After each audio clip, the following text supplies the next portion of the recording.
I just got my order of Baker Creek seed, and I'm excited and anxious to get these seeds going. But that's not the best idea right now. Knowing the best time when to start your seeds indoors can make the difference between success and possible failure.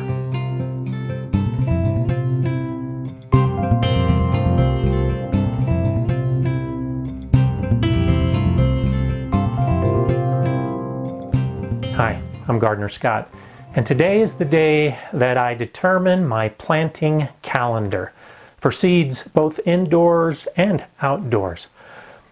And though it's relatively simple, it does require a little bit of work because I ordered a lot of seeds this year. This is just a portion of them.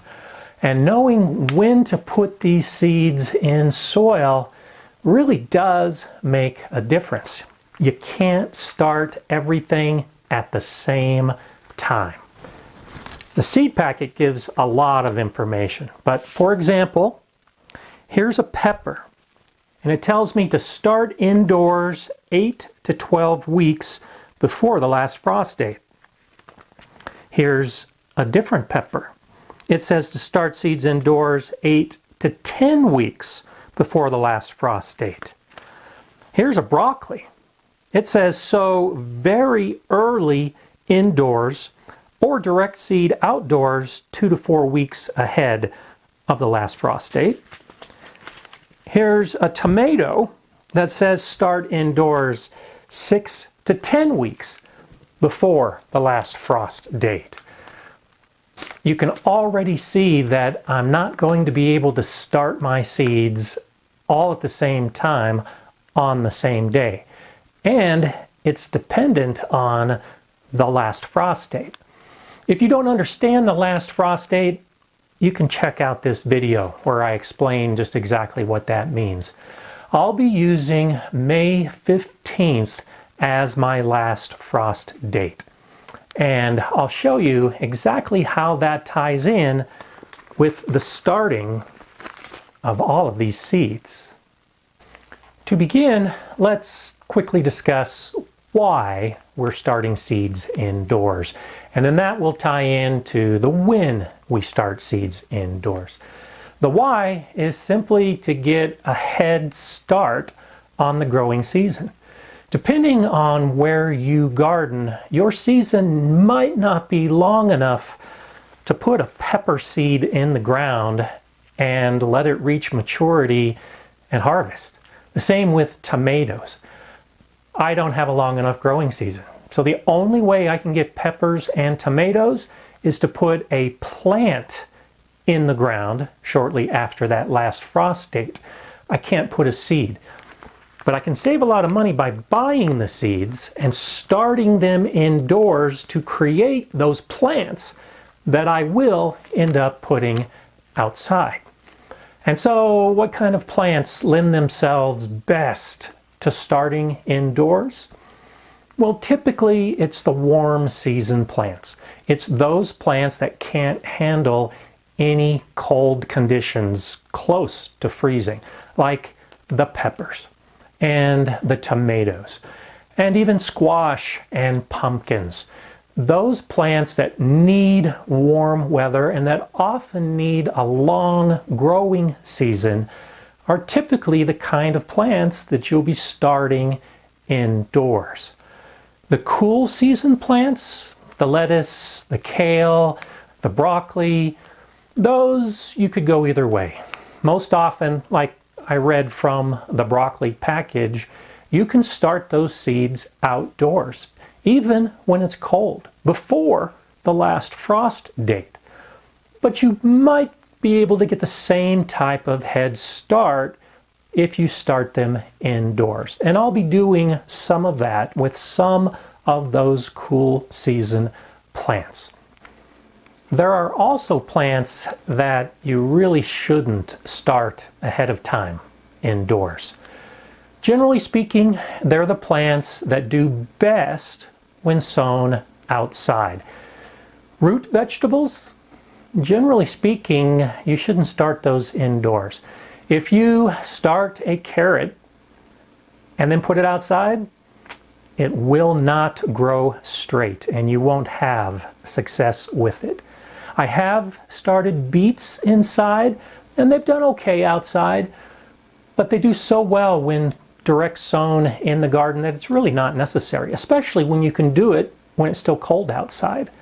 Turnips, rutabagas, yeah, don't even worry about starting them inside. Just go straight outside.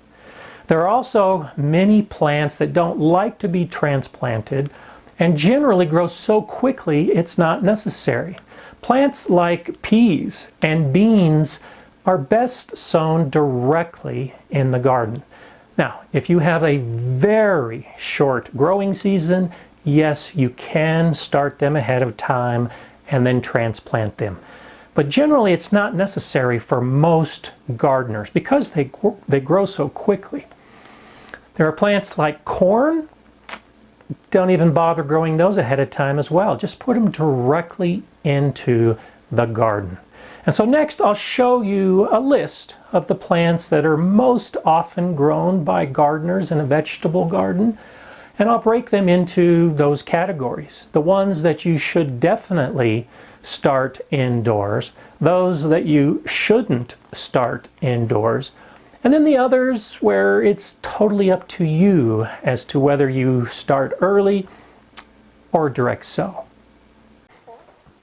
So here you have a list of the most common plants that you'll probably be growing in your garden and an idea of whether to start them indoors or out, or possibly both. The plants that are in the definitely start indoors category generally have a pretty long growing season. It will take a long time from seed to harvest. So that's why they're on this list. You'll also notice that most of these are also warm season plants.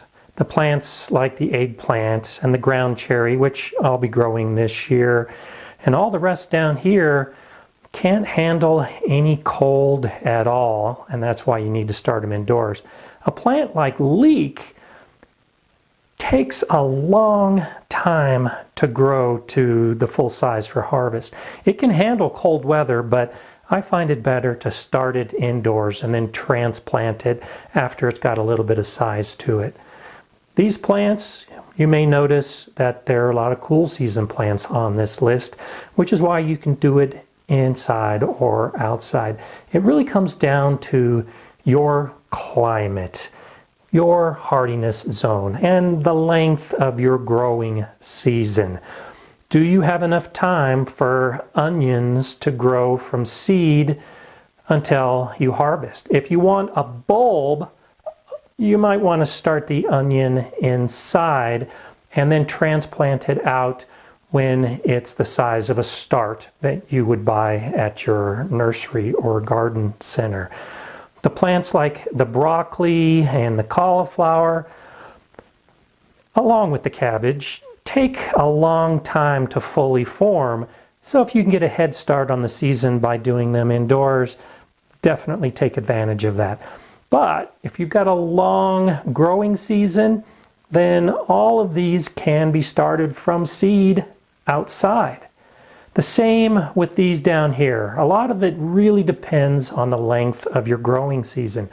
All of these plants do not transplant very well at all. So I would only recommend starting these if you have a very short gardening season. And even if you do start these, this is what I typically would recommend you start in a peat pot or a newspaper pot or something that you could put directly in the ground so that you don't disturb the roots at transplant. And then I've already talked about a number of these on this side. These are plants that you should only start outside for best results. And one of those is potato. You might notice that the potato, the eggplant, the tomato, they all belong to the same family. And while these can be started ahead of time, potatoes don't work well. They need to go directly in the ground. And even though it's not technically a root that we're eating, you should treat it just as though it was a root crop. Okay, so now you know which plants are best to start indoors. And you have an idea of some of the ones that I'm planning on starting. How about you? Which ones are you planning on starting this year? Let me know in the comments below. I'd really like to hear it. And if you got any questions about that, let me know. The next step is to actually determine the exact date, give or take a few days, as to when I'm going to start all of those individual seeds indoors. Of all of the plants on that list, these are the ones that I'm planning on starting indoors. So, to get an idea of when to start these seeds, I'll look at the seed package. So, for the ground cherries, I look on the back and it says start indoors 4 to 8 weeks. So ground cherries are 4 to 8 weeks. Let's call that an average of 6. The leeks say to start seeds several weeks before setting out. So let's say that we want to give them a 5-week head start.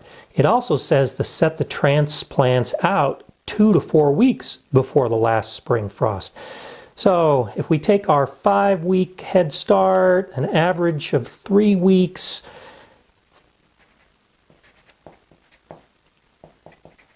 let's call that 8 weeks is when we're going to start these.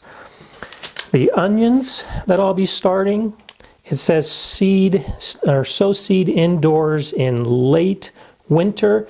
Again, not an exact date, but I want about a 5-week head start on these. I'm growing a number of different peppers. This pepper says 8 to 12 weeks. This says 8 to 10 weeks.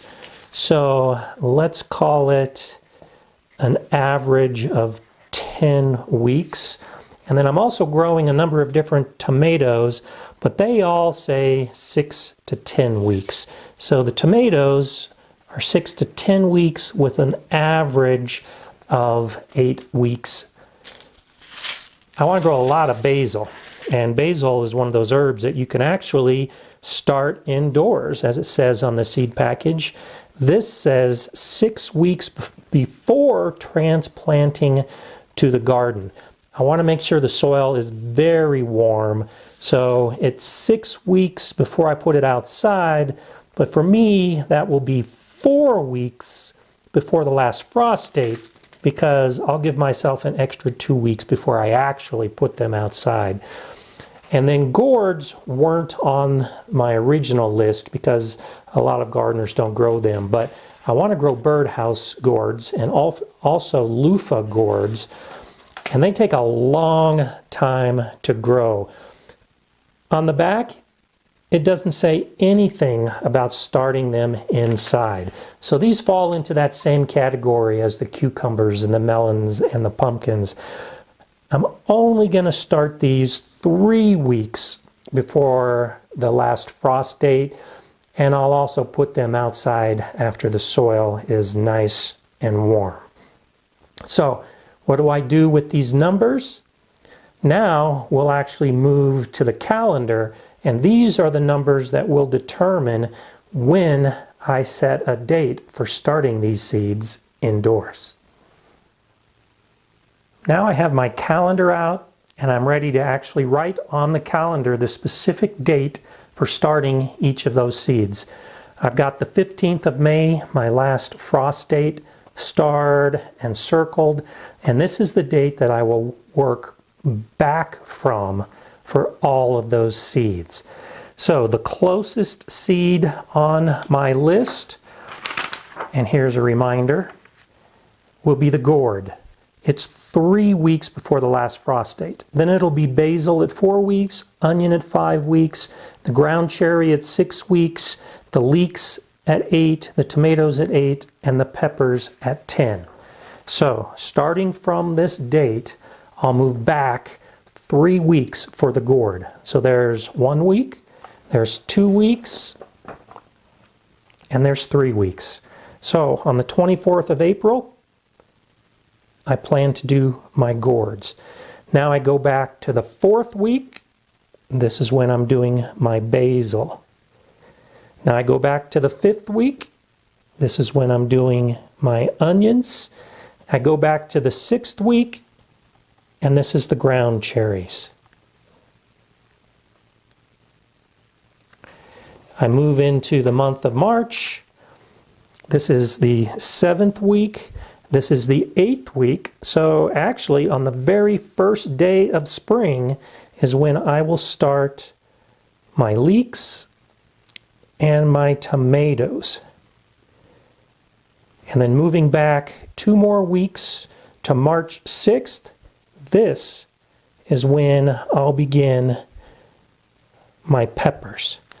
Now remember, for each of these weeks, I took an average. So peppers are 8 to 12 weeks, and this is the 10-week point. So if I've got something coming up on March 6th, I don't have to put those seeds in soil exactly on March 6th. I've got a lot of leeway in this week, in the previous week, or in the week after. This is just my target. So, all things being equal, this is the date that I will start my peppers, and then I'll move forward on the calendar until I get to my last frost date. And at that point, I'll have plants that will have grown all of these many weeks inside, under the lights, and this is the general time frame that I'm looking to put those plants in the ground. The hardest part about starting seeds indoors is coming up with that plan of when to start seeds indoors. And I've got my calendar filled out, all ready to go, and I have a plan. If you want more gardening information, then please subscribe to the Gardener Scott channel. If you have any comments or questions, please let me know below. If you like the video, you can give me a thumbs up and you can share it. I'm Gardener Scott. Enjoy gardening.